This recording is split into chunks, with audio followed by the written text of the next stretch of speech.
ఆరోగ్యం అంటే natural food. Nature మంత్ర ఇప్పుడే మీ ఇంటికి తెచ్చుకోండి. శబరిమల విషయానికి వచ్చేటప్పటికి ప్రతి సంవత్సరం కూడా రీసెంట్గా శబరిమల గుడిలో మరి బంగారం అనేది కూడా తగ్గడము అండ్ దానికి సంబంధించి జరుగుతూ ఉన్న విషయాలు కానీ, ఇంకొకటి దీపావళి పండగ వస్తూ ఉందంటే ఢిల్లీలో దీపావళి చేసుకోకూడదు అండ్ క్రాకర్స్ కాల్చకూడదు అని ఇలాంటివి ప్రత్యేకంగా ఓన్లీ హిందువుల పండుగలకు మాత్రం ఇలా జరుగుతూ ఉంటాయి. ఇలా ఒకటా రెండా కాదు, చాలా ఇష్యూస్ అనేది కూడా జరుగుతున్నాయి. మరి దీని గురించి మనకు చెప్పడానికి, ఆయన మాటల్లో వివరించడానికి ఇప్పుడు మనతో పాటు కూడా ఉన్నారు రాధా మనోహర్ దాస్ గారు. మరి ఆయనతో మాట్లాడదాం, తెలుస్తున్నాం. గురుగారు నమస్తే. హరే కృష్ణ అన్న. ఎలా ఉన్నారు గురుగారు? చాణక్య బాగున్నాను. గురుగారు, ప్రతి సంవత్సరం శబరిమల విషయానికి వచ్చేటప్పటికి ప్రతి సంవత్సరం కూడా ఈ సీజన్ స్టార్ట్ అయ్యేటప్పటికి ఖచ్చితంగా ఏదో ఒక ఇష్యూ అనేది కూడా రైజ్ అవుతూ ఉంటుంది. మరి పోయినసారి అయితే రానిచ్చకూడదని చెప్పేసి, లేడీస్ రావాలి అని చెప్పేసి హైకోర్టు కూడా కొన్ని వ్యాఖ్యలు చేయడం కానీ, అంటే ఈసారి అయితే బంగారు మాయమైపోవడం కానీ, ఆ 4 కిలోలు అసలు అది అంతుపట్టడం లేదు, ఎవరు తీసుకున్నారో ఏంటో అని చెప్పేసి దాని గురించి విచారం లేదు. ఏంటిది అసలు, ఎందుకు హిందుత్వం అది ఇప్పుడు అది ఒక మాట చెప్తానే, మంత్రం చెప్పేసి కళ్యాణాద్భుత గాత్రాయ కామితార్థ ప్రదాయనే శ్రీమద్ వెంకటనాథాయ శ్రీనివాసాయ మంగళం. ఎప్పుడో చిన్నప్పుడు మీకు కథ గుర్తుందా? బంగారం ఎవరో దాచిపెడితే స్నేహితుడి దగ్గర, మర్యాద రామన్న కథల్లో ఎక్కడో, అవి ఎలకలు తినేసినాయి అని చెప్తాడు. మర్యాద రామన్న దగ్గరికి వచ్చి ఫిర్యాదు చేస్తారు. బంగారం ఎలకలు తినవు కదా, తినవు. అంటే వాడు అబద్ధం చెప్పాడు. సరే, ఈయన దానికి పరిష్కారంగా ఇంకొక సలహా చెప్తారు. వాడికి సంబంధించి వాడిని అలా అదే టిట్ ఫర్ టాట్. అది ఇక్కడ విషయం ఏంటంటే, ఎవరు పరిపాలిస్తున్నారు అది మనం చూడాలి. అయ్యప్ప స్వామి యాత్ర జరగడం వలన కొన్ని 100 కోట్లు 1000 కోట్లు కేరళ గవర్నమెంట్కి వస్తుంది. కానీ ఫెసిలిటీస్ చాలా దుర్భరంగా ఉంటాయి. ఎందుకంటే వాళ్ళు హిందువులు కాదు కాబట్టి, పరిపాలకులు హిందువులు కాదు కాబట్టి, హిందుత్వానికి వ్యతిరేకమైనటువంటి మతాల వాళ్ళు పరిపాలన చేస్తున్నారు. సో కాబట్టి వాళ్ళు గుళ్ళో బంగారం పెట్టి గుళ్ళే మింగేస్తారు. పెద్ద అందులో పెద్ద టాపిక్కే ఉంది. స్వామివారికి అరవణ పాయసం అని ఒకటి తెలుసు కదా, బ్లాక్ కలర్, అది తయారు చేయడానికి కాంటాక్టు ముస్లింలకు ఇచ్చారు. మరి ఇప్పుడు ఏమైందో తెలియదు. సో వాళ్ళు పాపం వాళ్ళ ఆచారాలు వాళ్ళకు ఉంటాయి కదా, అదో ఉమ్మేయడమో ఇంకోటి ఏదో కలపడమో ఏదో ఉంటుంది. సో కాబట్టి మన ధర్మనాశనం చేయడానికి కంకణబద్దులైనటువంటి వారు పాపం రాజకీయాలు అక్కడ చేస్తున్నారు. శంకర్లు పుట్టిన చోట ఇటువంటి శంకరజాతి ఉన్నప్పుడు బంగారం పోవడం పెద్ద విషయం ఏముంటుందంటే పెద్ద టాపిక్ ఇది.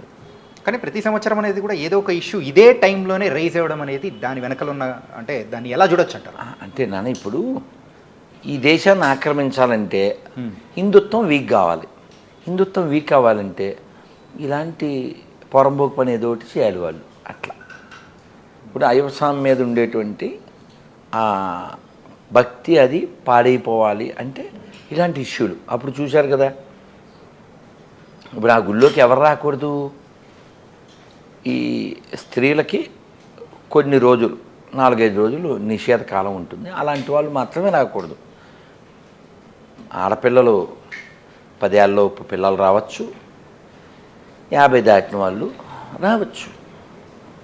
దాని మీద ఇష్యూ చేసింది ఎవరు? Non Hindus. దాని మీద కోర్టులో కేసు వేసింది ఎవరు? నాన్ హిందూ. ఇంకా అంటికంటే జోక్ ఏంటంటే తీర్పిచ్చింది లేడీస్ కాకుండా మగోళ్ళు. ఎదురైందా? 5గురేమో బెంచ్ ఉండేది అప్పుడు. ఆ బెంచ్లో ఒక లేడీ ఉన్నారు.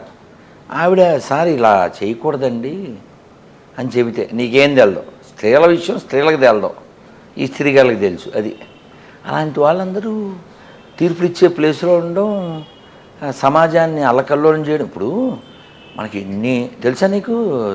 మొత్తం మన దేశంలో ఎన్ని కేసులు పెండింగ్లో ఉన్నాయో తెలుసా నీకు? లక్షల్లో ఉన్నాయి. 5 కోట్ల.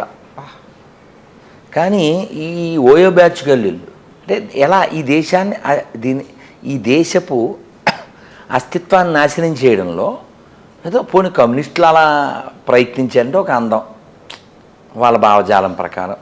కాంగ్రెస్ వాళ్ళు ప్రవర్తించారంటే అది విదేశీ పార్టీ, కమ్యూనిస్టు విదేశీ పార్టీ. పోనీ ఏదో క్రైస్తవులు ముస్లిమ్స్ ప్రవర్తించారంటే అది విదేశీ మతాలు, అలా ప్రవర్తించడం న్యాయమే. ఇప్పుడు మన ధర్మాన్ని నాశనం చేయడానికి వాళ్ళ నలుగురు ప్రయత్నించడం సహజంగా వాళ్ళ వాళ్ళ మస్తకాల పుస్తకాలను బట్టి అది న్యాయమే. కానీ being a judge should not have grudge కదా, పెద్ద మనిషిలా ఉండాలి కదా. ఏదో పరమానంద శిష్యుల కథలో పెద్ద మనుషుల్లా ఉండకూడదు. వాళ్ళు అంటారు ఒరే పెద్ద మనుషులు అంటే వీళ్ళేరా అంటారు కదా, ఆ పెద్ద మనుషులు ఇప్పుడు పెద్ద మనుషుల్లా ఉన్నారు. అది మన దురదృష్టం. అయితే ఈ దురదృష్టానికి కారణం బాధ్యత లేనటువంటి, బాధ్యత తీసుకోనటువంటి హిందువులు. హిందువులు బాధ్యత తీసుకుంటే చాలా పనులు చక్కబడతాయి, చాలా తీసుకోవట్లేదు అంతే. అంటే ఎలాంటి విషయాల్లో మన హిందువులు బాధ్యత తీసుకోవాలి అని మీరంటారు? నేను ఉదాహరణకి ఇప్పుడు ఇక్కడే పడుకోవాల్సి వచ్చింది అనుకుందాం, మనం తడిగా ఉంది అనుకుందాం, ఏం చేయాలి? చూస్తాం ఏదో క్లాతో మ్యాటో లేకపోతే ఆ కుర్చీకి ఉండదు, ఏ సొల్యూషన్. ఈ రాత్రి గడవాలి, పొద్దున్న వరకు ఉండాలి. ఈ సొల్యూషన్ ఏంటి? ఓ క్లాత్ కదా. అలా ఈ దేవాలయాల విషయం కావచ్చు లేదా ఇంకోటి కావచ్చు, ప్రతిదానికి ఒక సొల్యూషన్ ఉంటుంది. ఇక్కడ తడి తొడవడానికో గొడ్డను వెతుకుతున్నామా లేదా, ఇలా ఇలా ఇలా చూస్తున్నాం. అలా ప్రతి సమస్యకు సొల్యూషన్ ఉంది. ఇప్పుడు మన దేవాలయాల మీద మాత్రమే తీర్పులు ఇచ్చేటువంటి కోర్టులు ఎవరో కేసు వేశారు మసీదులలో ఆడవాళ్ళ ప్రవేశం గురించి. వాళ్ళు ఏదో తీర్పు ఇచ్చారు, వాళ్ళ మత విషయాల్లో మనం వేలు పెట్టకూడదు అన్నట్టు. ఇప్పుడు సెక్యులరిజం అంటే ఏంటి? ఎందులోనూ వేలు పెట్టకూడదు కదా, ఎందులో వేలు పెట్టకూడదు. ఇప్పుడు గవర్నమెంట్ అంటే ఏంటండి? Watch dog, not biting dog కదా. సో ఎవరైతే ధర్మనిష్ట లేదో, న్యాయనిష్ట లేదో అటువంటి వాళ్ళు పొజిషన్లో ఉండటం వల్ల ఇవన్నీ వస్తున్నాయి. కాబట్టి ఆ పొజిషన్లో నువ్వు కూర్చో, నువ్వు మీన్స్ హిందూ కూర్చో, సెట్ అయిపోతుంది, ఏముంది, సింపుల్. అలాగే దీపావళి వచ్చిందంటే ఖచ్చితంగా ఢిల్లీలో క్రాకర్స్ కాల్చకూడదు అండ్ దాంతోపాటు కూడా సో ఎప్పుడూ లేనిది ఈ టైంలోనే ప్రత్యేకంగా మన హిందూ పండుగలకు మాత్రమే గుర్తొస్తూ ఉంటుంది. మరి దాని గురించి ఏమంటారు? మరి ఈసారి ఏమన్నా మార్పు ఏమన్నా రావచ్చు? లేదు నాన్న, నేను చెప్పానుగా, పొజిషన్లో నువ్వు కూర్చునేంతవరకు ఆ పొజిషన్ వాళ్ళు ఇలాగే ఉంటారు. ఓకే. ఇప్పుడు ఢిల్లీలో కాలుష్యం ఒక్కరోజు దీపావళితో సెటిల్ అయిపోద్ది అంతే కదా. జనవరి 1కి టపాసులు కాల్చితే ఆక్సిజన్ పుడుతుంది, తెలుసా నీకు? తెలీదా? తెలుదా నీకు? తెలీదు. జనవరి 1కి కాల్చేటువంటివి, పుట్టినరోజుకి కాల్చేటువంటివి, పార్టీలు ఫంక్షన్లో కాల్చేటు ఆ టపాసుల్లోంచి ఆక్సిజన్ పుడుతుంది. దీపావళికి కాల్చే టపాసుల్లోంచి మాత్రమే పొల్యూషన్ వస్తుంది. అది ఆ పొల్యూటెడ్ మైండ్స్ యొక్క మెంటాలిటీ. ప్రజెంట్ ఇప్పుడున్న జనరేషన్ ఒకసారి చూస్తూ ఉంటే ఈ భక్తి అనేది తగ్గుతుందని మీరు అనుకుంటున్నారా లేకపోతే పెరుగుతుంది అనుకుంటారా? భక్తి చాలా పెద్ద పదము. ఒక సంతోషకరమైన విషయం ఏంటంటే యంగ్స్టర్స్లో ఇది పెరుగుతుంది. యంగ్స్టర్స్లో ఇది పెరుగుతుంది, ఇది ఆనందకరం. ఎప్పుడైతే యువతలో భక్తి పెరిగిందో సహజంగా సమాజంలో క్రైమ్ రేట్ అది తగ్గుతుంది, ప్రశాంతత పెరుగుతుంది. అది లేనప్పుడు ఏమవుతుందంటే, నిన్న ఏదో వార్త చదివాను ఫేస్బుక్లో ఎక్కడో, ఒక ఇద్దరు పిల్లల తల్లి రీల్స్ చూస్తూ వాడు ఎవరికో అట్రాక్ట్ అయ్యి విజయనగరం నుంచి నరసరావుపేట ఎక్కడికి వచ్చేసి ఆ పిల్లల పాపం పోలీస్ స్టేషన్లో ఉంటే పోలీసులు చూస్తున్నారు. పెద్ద మనుషులు వచ్చి చెప్పినా ఆవిడ వినలేదు. అలా ఒక తల్లి దిగజారిపోవడం మనం ఊహించగలం. తల్లికి పిల్లల కంటే ఎవరు ఉండరు కదా. వాడెవడో రీల్లో పరిచయం అయిపోయి, మనం ఇంతకుముందు కూడా చాలా విన్నాం. విశాఖపట్నంలో పాపం భర్త చెప్పాడంట, వాడు ఆల్రెడీ ఆవిడ తప్పుటడుగు వేస్తే కూడా ఫోన్లే జరిగితే జరిగింది, ఇద్దరు పిల్లలు జరిగింది, దాన్ని వదిలే మనం జీవితం ప్రశాంతంగా గడుపుదామంటే ఆ ప్రియుడితో ఈవిడ కలిసి ఆయన్ని చంపేసింది పాపం. ఆ మధ్య హిమాచల్ ప్రదేశ్లో హనీమూన్కి వెళ్తే ఇంకొక ఆవిడేమో డ్రమ్ములు. ఇలాంటివన్నీ ఎందుకు జరుగుతున్నాయి అంటే పెంపక లోపం. ఇప్పుడు చదువు అనే పేరుతో అందరినీ గాలికి వదిలేస్తున్నారు. ఈ చదువు రావట్లేదు, ఇవి అక్కర్లేనివన్నీ వస్తున్నాయి. అంతే. ఇప్పుడు నాలెడ్జ్ ఉంటే ఏమవుతుంది, ఇది నేను కాదు, అది జ్ఞానం. ఇది నేనే, ఇది అజ్ఞానం. ఈ అజ్ఞానం దండిగా ఉన్నప్పుడు ఏమవుతుంది, వాడితో సుఖపడదాం. మొన్న పిల్లని చంపేసింది తల్లి. ఇంకెవరు చెప్పుకోవాలి, కాబట్టి జ్ఞానం అనేది పంచబడాలి.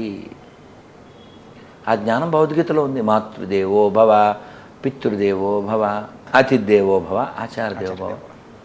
అసతోమా సద్గమయ, తమసోమా జ్యోతిర్గమయ, ముచ్చోర్మ అమృతంగమయ.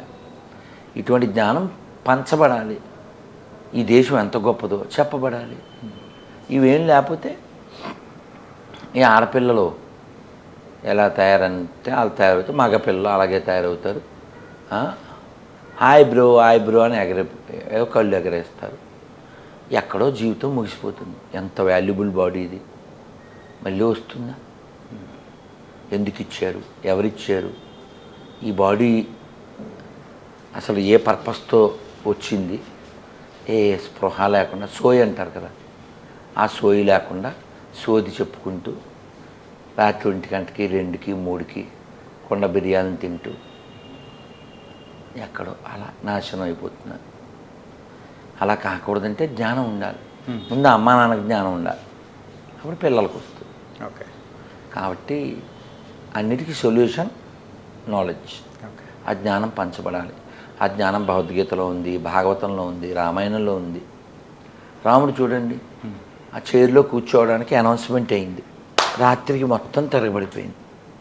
పొద్దున్న ప్రకటన, రాత్రికి విఘటన. రాముడు ఎందుకు అని అడగలేదు. అలాగే నాన్నగారు అన్నాడు, అడవికి వెళ్ళిపోయాడు. వాళ్ళ నాన్నగారు ఒక ఉపాయం కూడా చెప్పారు. నిన్ను చూడకుండా నేను ఉండలేనురా, అలాగని మీ పిన్నిని ఎదిరించలేను, నువ్వు నన్ను జైల్లో పెట్టి అప్పుడు ఇంకెవడు మాట్లాడు, మీ పిన్ని కూడా భయపడుతుంది, అప్పుడప్పుడు వచ్చి నన్ను పలకరించు. మంచి ఐడియా, బాగుండలే? ఎవరికైనా నచ్చుద్ది, రాముడికి నచ్చదు. ఎందుకని? ధర్మం వైపు అడుగు వేయాలనుకున్నాడు కాబట్టి. నాన్నగారు 14 ఏళ్ళు 14 నిమిషాల్లో గడిచిపోతుంది, మీరు కూర్చోండి నేను వస్తాను అని కోరి అడవులకి వెళ్ళాడు. ధర్మం. ఆ ధర్మం అంటే ఎంతమందికి తెలుసు? ప్రతిదానికి అబద్ధం ఆడేసేది, ప్రతిదానికి ఏదో అనుభవించేద్దామని పరుగులు పెట్టేసేది. కానీ మనం పరుగు పెట్టవలసింది పరమాత్మ వైపు. మనం నిద్రపోతామా, కళ్ళు వస్తాయి కదా. కళ్ళు ఎందుకు వస్తాయంటే మనం పూర్తిగా నిద్రపోలేదు కాబట్టి. కళ్ళలో ఎందుకు వస్తాయి? పూర్తిగా నిద్రపోలేదు కాబట్టి వస్తాయి. అంతే. ఇప్పుడు చూడు, నువ్వు కావాలితే చాలా టైర్డ్ అయిపోయావు, రెస్టే లేదు, పొద్దున్న 3కి లేచావు, రాత్రి 12, 1 గంట అయిపోయింది, నువ్వు తిరుగుతూ ఉన్నావు, ఏదో పనిలో ఉన్నావు, ఫైనల్గా బాయ్ అలా పడిపోయావు. నీకు అసలు ఒళ్ళే తెలీదు. నువ్వు లేచాకేమంటావు? అబ్బా నాకు ఒళ్ళే తెలియలేదురా అంటావు. అప్పుడు నీ కళ్ళ కూడా రావు. ఆ స్థితి ఏమిటంటే ఈ జీవుడు పరమాత్మతో కూడి పడుకుంటాడు. పరమాత్మ అంటే ఏంటి? ఆనందం.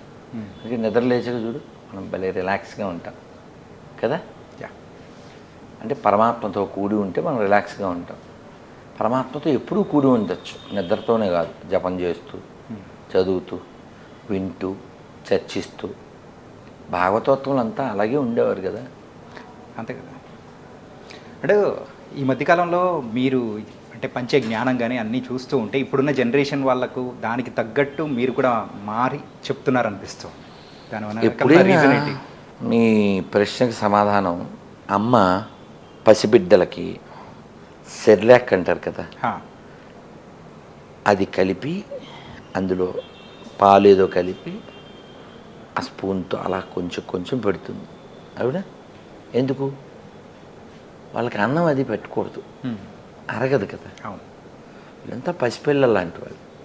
అలా మెత్తగానే పెట్టా. అవునా? ఆవకాయ అన్నం పెడితే కారం. అందువలన ఈ కాలం పిల్లలకి, చెడ్డ పిల్లలు కాదండి, ఈ కాలం పిల్లలు అందరూ చెడ్డోళ్ళు కాదు. ఆడపిల్లలు కానీ మగపిల్లలు కానీ ఎంతమందో బంగారు తల్లులు ఉన్నారు, ఎంతోమంది బంగారు కొండలు ఉన్నారు. ఇప్పుడు ఎవరో పిల్లోడు ఏదో సమస్య వాళ్ళ ఊళ్ళో ఫోన్ చేశాడు, ఏం కాదు నాన్న జపం చేయనా నాన్న, ఎన్నిసార్లు చేయాలి గురువుగారు అని అడిగాడు. అంటే వాడు చేసే ఉద్దేశం ఉండబట్టే కదా 108 సార్లు చేయనానని చెప్పాను. దేవుడి దగ్గరే నిలబడి చేయాలా అండి అన్నాడు. కాదు నాన్న నువ్వు మేడకి కూడా చేయొచ్చురా అని చెప్పాను. అంటే చెబితే వింటున్నారు, మార్పు వస్తుంది, కానీ చెప్పేవాళ్ళు తక్కువ మంది ఉన్నారు. అది దురదృష్టకరం. బోధకులు లేరు. బోధకులు పెరిగితే సాధకులు పెరుగుతారు, సమాజం బాగుంటుంది. మీ సాంగ్ ఒకటి బయటికి కూడా వచ్చి అందరూ బాగా ఎంటర్టైన్ అయ్యారు. అండ్ నెక్స్ట్ తర్వాత ఏంటి గురుగారు? ఇంకోటి రెడీ అయింది, ఇవాళే వచ్చింది. ఈ కొద్ది రోజుల్లో దాన్ని రిలీజ్ చేస్తాం. అది కూడా సేమ్ ఆ టైప్లోనే ఉండబోతుందా, కొంచెం వ్యంగ్యంగా? కానీ అలా కాదు. మనం ఇప్పుడు రాష్ట్రీయ స్వయం సేవక్ సంఘ్ 100వ జయంతి జరుగుతుంది. ఈ సందర్భానికి తగ్గట్టు ఉంటుంది. కొంచెం చెప్తానే. ఓకే. ప్రశస్త హైందవ ప్రజానీకమును ప్రేమ సూత్తమున కలపండోయ్, సమస్త మానవ కళ్యాణానికి చక్కని బాటను వేయండోయ్, భారత కీర్తిని నిలపండోయ్, మన భారత కీర్తిని నిలపండోయ్. అసలు మీ గోల్ ఏంటి గురుగారు? The final goal? మంచి ప్రశ్న నాన్న. గోల లేకుండా ఉండడమే గోల్. గోల లేకుండా అసలు జీవితం అనేది ఉంటుందా? అంటే ఇప్పుడు నాకు జ్యూస్ తెచ్చారు, తాగడానికా పారబోయడానికా? తాగడానికి. అదే నా గోల్. తాగండి, జీవితాన్ని ఆస్వాదించండి, కానీ అది బయట లేదు, లోపల ఉంది. లోకంలో మన అవసరం ఎంతవరకు అంతవరకు లోకం వైపు చూడాలి, మిగిలిన టైం అంతా లోపల చూడాలి. పొద్దున్న బోల్డ్ మంది వచ్చారు, ఇలా సైకిల్ చేసి కూర్చోమని. నేను ఆదిత్య హృదయం చదువుకుని, భగవద్గీత చదువుకుని, శిష్టాష్టకం చదువుకుని, దేవుడికి హారతి ఇచ్చి, హోమం చేసి, బోల్డ్ పుస్తకాలు చదివి, వాళ్ళతో చదివించి, ఇదంతా ఏమిటి? అంతర్ముఖం, లోపలికి తిరగడం. లోపలికి మనం తిరగలేదనుకోండి, లోకంలో మనం వచ్చిన పర్పస్ లేదు. కాబట్టి మన పుట్టుక, హిందీలో మాట విన్నారా? జిందగీ నమిలేగా దోబార్. మళ్ళీ వస్తుందా ఏంటి? కాదు. అన్నమయ్య బాధపడతాడు, ఎక్కడి మానుష జన్మం బెత్తిన ఫలమేమున్నది, నిక్కము నిన్నే నమ్మితి నీ చిత్తంబికను, నీ చిత్తంబికను. విడువను ఆహారంబును, విడువను ఇంద్రియ భోగము, విడువను నా లంపటము మాధవ నీ మాయా, విడిచెద షట్కర్మంబులు, విడిచెద నాచారంబును, విడిచెద వైరాగ్యంబును మాధవ నీ మాయా, తగిలద బహుళంపటముల, తగులద బహుబంధంబుల, తగులను మోక్షపు మార్గము తలపున ఎంతైనా, నగి నగి నగి నిన్నే నమ్మితి శ్రీ వెంకటేశ్వర నాకా ఈ మాయా. మాయ అంటే which is not there. Okay, అది మాయ. ఏం చెప్తున్నాడు? మన ఉద్దేశించి మాట్లాడుతున్నాడు. తగిలద బహుబంధంబుల, తగిలద బహుళంపటముల, తగులను మోక్షపు మార్గము తలపున ఎంతైనా. నువ్వు దేనికి పుట్టావు? మోక్షం పొందడానికి పుట్టావు. అది మానేసేసి ఐబ్రో అని ఐబ్రోస్ ఎగరైతే పుట్టిన చచ్చిపోవట్లేదా? ఇంటర్మీడియట్ అబ్బాయికి హార్ట్ అటాక్ రావట్లేదా? 6 ఏళ్ల పిల్లోడికి షుగర్ రావట్లేదా? 4 ఏళ్ల పిల్లోడికి 4 కళ్ళజోడు రావట్లేదా?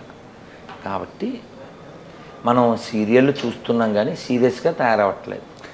బెంగ లేదు, చచ్చిపోతామనే స్పృహ లేదు, చచ్చిపోతే ఎక్కడికి వెళ్తామనే ఇంగితం లేదు. అందువల్ల ఏదో అదేదో సినిమా పాట, ఎంతో చిన్నది జీవితం అలా గడిపేస్తున్నారు. కానీ కాలం ఆగదు కదా నాన్న, కాలం ఆగదు. కోవిడ్ వచ్చింది, ఎందరో మరణించారు, కాలం పట్టిపోయింది కొందరు, అలా తుఫాను పట్టిపోతుంది. అలా కాలంలో మనం వెళ్ళిపోతాం ఏదో కారణం చేత. అప్పుడు నువ్వు ఇక్కడికి వచ్చావు, కాసేపు వెయిట్ చేసి నువ్వు వచ్చిన పని చేస్తున్నావు కదా. ఇప్పుడు చాలా చూసుకుని వీళ్ళందరినీ సర్దేయమంటే వీళ్ళందరూ నీ వంక ఎలా చూస్తారు? ఎందుకు వచ్చింది అనుకుంటారు కదా. అలా మనం ఈ భూమి మీదకి ఎందుకు వచ్చాం? ఓ పర్పస్. ఆ పర్పస్ ఏమిటంటే మోక్షము. ఆ మోక్షం రావాలంటే ఏం చేయాలో భగవద్గీత, భాగవతం ఇత్యాది గ్రంథాల్లో ఉంది. మన వాళ్ళు చదవాలి చదవాలి చదవాలి. అయ్యో, ఇతర దేశాల్లో చూడండి, మొన్న ఆస్ట్రేలియా వెళ్ళాను, వాళ్ళు ఎంత బాగా రెస్పాన్స్ అవుతున్నారు. మేము హెలికాప్టర్ ఎక్కడానికి వెళ్ళాం. యు ఆర్ ఫ్రమ్ హరే కృష్ణను అన్నాడు అతను, ఆ పైలట్. ఎస్ అన్న, I know you are wearing తిలక్ను, I like your prasadam, Hare Krishna. ఆనందపడ్డాడు అతను. అని పేరు జాన్ ఏదో అని చెప్తున్నా. చిత్రం ఏంటంటే అక్కడ పుట్టిన వాళ్ళు లేకపోతే క్రైస్తవులుగా ఉన్నవాళ్ళు బాగానే ఉన్నారు అక్కడ. నువ్వు ఒక కంపెనీలో పనిచేసావు, ఆ కంపెనీ నీకు నచ్చలేదు, తొక్కలో కంపెనీ అని దాన్ని వదిలేసావు, రిజైన్ చేసావు. వాళ్ళు నీకు క్వార్టర్స్ ఇచ్చారు, ఏం చేయాలి నువ్వు? వదిలేసి వెళ్ళాలి. అబ్బే, క్వార్టర్ కావాలి, రాత్రికి క్వార్టర్ కావాలంటే. కాబట్టి నువ్వు దేన్ని వ్యతిరేకిస్తున్నావో దాన్ని వాడకూడదు. ఇప్పుడు జోక్ చెప్తానే. ఇలా అనగానే, ఒరే రాధా మనోహర్, నువ్వు మా క్రైస్తవులు కనిపెట్టిన వస్తువులు వాడుతున్నావు అంటాడు. వీడు క్రైస్తవుడు అని ఎవడు చెప్పాడు? వీడు శ్రీనివాసరావు. సో కాబట్టి ఇక్కడ మన పాయింట్ ఏమిటంటే భగవద్గీతలో ఆఖరి అధ్యాయంలో ఆఖరి శ్లోకం ఏంటది? యత్ర యోగేశ్వర కృష్ణో యత్ర పార్థో ధనుర్ధరః తత్ర శ్రీర్విజయోర్భూతి ధ్రువానీతిర్మతిర్మమ.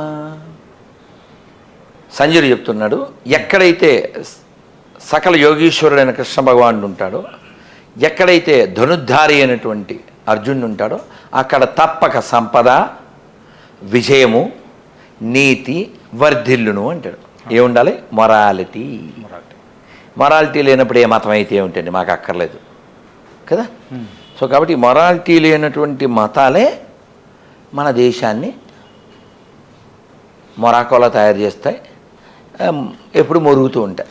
కాదు గురుగారు, ఇన్ని ఇంటర్వ్యూస్ ఇవ్వడం కానీ, సో ఇలా చెప్పడము, జ్ఞానాన్ని పంచుకుంటూ వెళ్ళిపోవడం అంటే దీని వెనకల అంటే ఇంత పబ్లిసిటీ చేయడం వల్ల, రావడం వల్ల అని కానీ ఒక రాజకీయ కోణం ఉంది అని కూడా కొంతమంది అంటున్నారు. మరి దానికి మీరు ఇచ్చే సమాధానం ఏంటి? అంటే రాజకీయ కోణం అంటే మీరు రాజకీయాల్లోకి రావాలి, వచ్చే అవకాశం ఉంది ఇలా అని. ఈ ప్రశ్న ఆల్రెడీ 2-3 ఏళ్ల క్రితం అడిగారు. ఇప్పుడు మీరు అన్నదే అనుకుందాం, నాలాంటి వాడు ఎవడన్నా నిలబడితే కనీసం మన వాళ్ళు ఏమైనా వార్డు మెంబర్ కన్నా అవుతుందంటావా? నాకు ఆశ లేదు, అది పక్కన పెడదాం. ఒకవేళ నిలబడితే మాత్రం అది అవుతుందా? సో నాకు అసలు అలాంటి ఉద్దేశాలు లేవు. హిందువులు ఎడ్యుకేట్ అవ్వాలి, హిందువులు ప్రశ్నించాలి, హిందువులు మారాలి, హిందువులు మాట్లాడాలి. ఈ ఋషిభూమిని, వేదభూమిని, ధర్మభూమిని, కర్మభూమిని, పుణ్యభూమిని, ఈ నీచ్ కమీన్స్ ఎవరైతే ఉన్నారో వాళ్ళ నుంచి రక్షించుకోవాలి. లేకపోతే మన పండగలు వస్తే ఆర్టీసీ రేట్లు పెరుగుతాయి, మన పండగలు వస్తే గుళ్ళ దగ్గర రేట్లు పెరుగుతాయి. ఒక్క గుడ్ న్యూస్ చెప్పి నేను ముగిస్తాను. అదేమిటంటే మొన్న వేరే ఏదో ఒక చిన్న వీడియో చూశాను. దుర్గమ్మ గుడికి మొన్న నవరాత్రుల్లో లాస్ట్ ఇయర్ కంటే ఎక్కువ మంది వచ్చారట, కానీ హుండీ మాత్రం తగ్గింది. ఎందుకంటే హుండీలో వేయకండి అని చెప్తున్నాను నేను. మరి దీపావళి వస్తుంది, మరి దీపావళి టైంలో దీపావళి ఎలా సెలబ్రేట్ చేసుకోవాలో మన హిందువులకి మీరేం చెప్తారు? దీపావళి వెలుగు వైపు నడిపించేటువంటి పండుగ. దీపాలు వెలిగించాలి, అలాగే మనలో జ్ఞానజ్యోతిని వెలిగించాలి. మన అజ్ఞానాన్ని కాల్చడానికి సమిదగా పరిమిద మనకు ఒక రూపం, చీకట్లోంచి వెలుగులోకి వెళ్ళాలి. తమసోమ జ్యోతిర్గమయ అనే దానికి ప్రతీకగా దీపావళి జరుపుకోవాలి. క్రాకర్స్ అవి కాల్చాలి, అల్లరి చేయాలి, ఆనందంగా ఉండాలి, కానీ ప్రమాదం కొని తెచ్చుకోకూడదు. అలా నాకు బాల్యంలో ఒక గుర్తు, ఒక ఆయన కంట్లో తారాజువ్వ పడిపోయి అని కండిపోయింది. సో అలాంటి ప్రమాదాలకు గురికా ఇంకొక పిల్లోడు ఏదో కాళ్ళు చేతులు పోయినాయి. ఇలా చాలా ఇలాంటివి ఏమి కాకుండా అల్లరి బాగా నేను కూడా కలుస్తా, బాగా తగలేస్తా, అనుమానం ఏం లేదు. రచ్చోప్య అలా చేస్తాం. కాబట్టి దీపావళి టపాసులు కాల్చండి, ఆనందంగా ఉండండి. కానీ ఒక్క పెద్ద రిక్వెస్ట్ ఏంటంటే కొనేటప్పుడు తినేటప్పుడు కొంచెం హిందీలో దేకండి. అంటే ఏంటి హిందీలో దేకు అంటే ఏంటి చూడమండి. దీపావళికి యాడ్ ఇచ్చారు ఏదో కంపెనీ వాడు. దీపావళి ఎవరి పండుగ? హిందువుల పండుగ. కానీ అందులో ఉండే ఒక స్త్రీ బొట్టు ఉండదు. చదవుతుందా? ఇప్పుడు మల్బార్ అని ఒక గోల్డ్ షాప్ ఉందండి. అతని దగ్గర అందరూ కొంటుంటారు హిందువులు. అతను స్కాలర్షిప్లు ఎవరికి ఇస్తారు అడుగు? ఓన్లీ వాళ్ళ మతం వాళ్ళకే ఇస్తాడు. కాబట్టి కొనేవాళ్ళు ఆలోచించాలిగా కదా. లులు అని పెడతారు, అదో షాపింగ్ మాల్ ఇక్కడ కూడా పెట్టారు కదా. సో అందులో ఉద్యోగాలు 20% హిందూ అమ్మాయిలకి ఇస్తారు. ఎందుకు? వాళ్ళను వాళ్ళ మతంలో చేర్చడానికి. ఓకే, అంతే. మత మార్పిడి కేంద్రం లులు షాప్స్. అది ఉద్యోగ కేంద్రం కాదు. అదైందా? లవ్ జిహాద్లో లవ్ 0%, జిహాద్ 100%. కాబట్టి దీపావళి కన్నా జ్ఞాన దీపాలు వెలిగి మన వాళ్ళు ఎక్కడ కొనాలి, ఎక్కడ తినాలి, కొంచెం హిందీలో దేకాలి, లేదా తెలుగులో దేకడానికి సిద్ధంగా ఉండాలి. ఇంతే. ధన్యవాదాలు. Thank you. జై Sriram. And for more videos, Please subscribe to iDream. Please subscribe to iDream. Please subscribe iDreams. And please subscribe to iDream. For more videos, subscribe to iDream. please like, share and subscribe to the channel. Congratulations, iDream. Subscribe to iDream. Subscribe to iDream. So subscribe to iDream Media. iDream team andarki huge congratulations. Please subscribe iDream Media. Please subscribe to iDream. Subscribe iDream. Please subscribe to iDream. iDream అంటే నా కళల ఛానల్ను subscribe చేసుకున్న నోరు తిరుగుతలేదు, మీరైతే గంట గుర్తు కొట్టండి. For more such videos, please subscribe to iDream. Subscribe to iDream. Please subscribe to iDream. Please subscribe iDream Media. Please do subscribe to iDream. Please subscribe to iDream Media. For best entertainment and information, please subscribe iDream. And don't forget to subscribe to iDream.